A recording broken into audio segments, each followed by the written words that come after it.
Lo tenés acá, Alerta spoiler. por La Izquierda Diario Multimedia.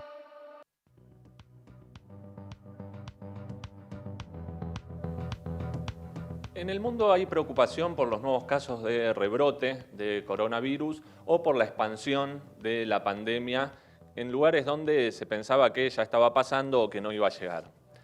La pandemia mostró que vivimos en un mundo conectado por cadenas de valor, por el transporte de mercancías, por el transporte de personas, y es la misma pandemia la que está mostrando y acelerando muchas de las contradicciones del capitalismo y sacando a la luz a muchas de ellas. Por ejemplo, va quedando expuesto el desfinanciamiento de la salud pública en todo el mundo y el avance de su privatización. Los problemas de vivienda, de hacinamiento, de cómo hay millones de personas viviendo todavía sin acceso al agua, deja a la luz la desigualdad e incluso muestra cómo en las crisis, dentro del capitalismo, las desigualdades se acrecientan. Por ejemplo, solo en Estados Unidos la fortuna de algunos multimillonarios aumentó 434.000 millones entre marzo y mayo de este año. Es más o menos el PBI de toda la Argentina en un año. Mientras, en ese mismo país, la principal potencia imperialista, los nuevos despidos y los desocupados se cuentan por decenas de millones. No es casualidad que el estallido por el asesinato de George Floyd lo veamos ahora. Son los mismos sectores golpeados por el gatillo fácil quienes más sufren la crisis. Sectores de la clase trabajadora, sectores jóvenes, sectores marginados. Y como decía, ahí la juventud está teniendo un lugar principal. Es quien más está siendo atacada por la crisis, y en particular la juventud trabajadora. Por eso, otro de los puntos que salen a la luz con esta crisis es el de la precarización de las condiciones de trabajo y la falta de condiciones de seguridad que imponen las empresas para seguir produciendo. Les traigo algunos ejemplos de cómo esto también se está dando en todo el mundo y cómo esta precarización de las condiciones de trabajo se relacionan con la pandemia y con el aumento de casos. En el Estado español hay un rebrote en la mayoría de las comunidades autónomas. En el caso de Aragón, por ejemplo, el 40% de los contagios corresponde a trabajadores temporarios que trabajan en condiciones insalubres, en mataderos, que duermen en las calles y que son contratados de manera precaria para bajar los costos laborales. En Italia, el mes pasado, en mayo, vimos a los trabajadores inmigrantes del campo yendo a una huelga espectacular, protestando contra su estado de semiesclavitud. Inmigrantes que venían de otros países a trabajar, que los mandaban al campo, sin ni siquiera reconocerlos como personas. Donde los patrones y el Estado, a quienes cultivaban sus alimentos, les negaban los más mínimos derechos. Esta semana en Italia se dieron 2 focos de rebrote de coronavirus.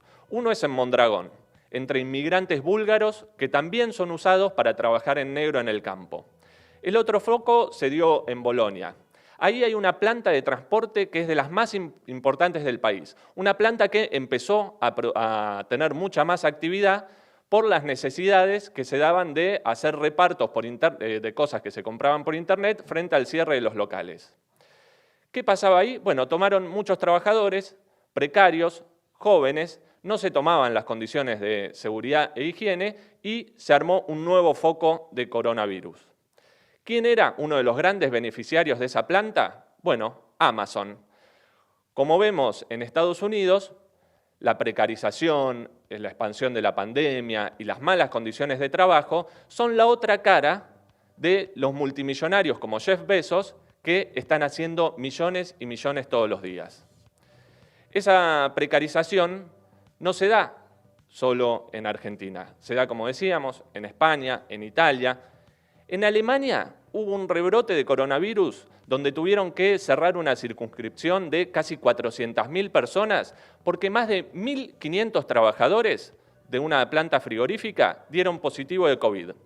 Gran parte de esos trabajadores también son inmigrantes del este de Europa y viven hacinados en galpones o en especies de monoblocks donde no tienen tampoco las más mínimas condiciones de seguridad e higiene. Un frigorífico donde hay trabajadores precarizados, donde las patronales no toman medidas de seguridad y sus trabajadores expanden el virus porque viven en condiciones de hacinamiento. Esto pasa en Alemania. Tan distinto y tan parecido a lo que vimos en Argentina, en Villa Azul, donde también del frigorífico El Federal, los patrones se negaron a hacerle caso a los trabajadores que denunciaban casos de coronavirus, y eso fue el foco de infección, uno de los focos que inició el contagio en Villa Azul, donde ya sabemos las condiciones de vivienda que le deparan a las y los trabajadores. ¿Por qué traigo estos ejemplos de todo el mundo y por qué lo ligo a Argentina? Bueno, porque la pandemia, acá y en el mundo, golpea más a los trabajadores, a las trabajadoras, especialmente a los más precarios, golpea a quienes no pueden dejar de trabajar porque tienen que llevar la comida a su casa o porque los declaran esenciales sin darle las condiciones de seguridad e higiene necesarias, y la pagan también quienes sufren el desempleo y la falta de recursos en las barriadas populares. Lo mismo pasa con las y los trabajadores de la salud, expuestos a la pandemia y al desfinanciamiento de recursos. Y a las y los viejos. En todo el mundo son un lugar donde después de haber trabajado toda la vida, los depositan en geriátricos donde no les dan ni las más mínimas condiciones de higiene. El virus no se sufre de manera tan universal como nos querían hacer creer los medios de comunicación. Por último, me detengo en un punto que quiero que pensemos juntos. En Argentina hay mucho debate mediático por distintos temas en los medios, pero hay algo de lo que no se ocupan, y es de lo que pasa en los lugares de trabajo. ¿Por qué nos ocupan de eso? Bueno, en primer lugar, porque ahí mandan las patronales. Es un terreno que hay que mantener en la oscuridad. No se puede abrir esa discusión. Los grandes medios no van a mostrar lo que está pasando en los lugares de trabajo, sea por sus ligazones comerciales o políticas. Ustedes pueden hacer una prueba. Desde que empezó la pandemia, busquen qué medios reprodujeron, por ejemplo, los contagios que hubo en Coto, donde vimos que terminó en un escándalo cerrando el Coto de Lanús después de días de denuncia de los trabajadores y también de sus clientes. Pero tampoco, no fue la excepción el caso de Coto. ¿Alguien vio los grandes medios tocando los temas de contagios en Mondelez, una de las alimenticias más grandes del país y del mundo? ¿De Coca-Cola? ¿De Manaos? ¿Alguien habló en los grandes medios de los 4 trabajadores muertos de los trenes de Lamba? ¿Qué pasó en Pirelli? ¿Qué pasó en Bridgestone? ¿Qué pasó en FATE? En la empresa de colectivos de la línea 216. ¿Qué pasó en los McDonald's? ¿Quién cuenta los contagios que hay ahí y las condiciones de no seguridad e higiene que mantienen las patronales? ¿Alguien vio que se estén sacando a la luz los casos que hay en los Pharmacity, en Banco Piano, en el Subte? Bueno, son infinidad de casos, así nos podríamos quedar todo el día. Obviamente, cuando se trata de trabajadores, no se muestra como si fuera el caso de un funcionario público, de un famoso, pero tienen una clave, que es no mostrar que las grandes patronales son las que no están cumpliendo ni siquiera con los protocolos que pone el Estado. Vuelvo, lo que pasa dentro de los lugares de trabajo tiene que mantenerse en la oscuridad, porque ahí mandan los patrones.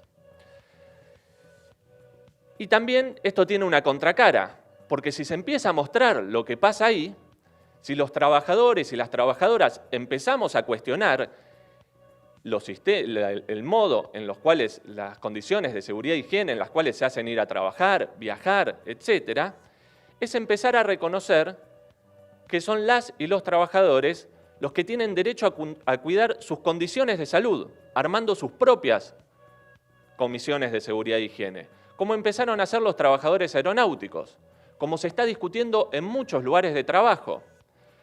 Porque mientras a los grandes empresarios les siguen bajando los impuestos, los trabajadores y las trabajadoras, especialmente quienes son más precarizados, son los que están pagando la crisis.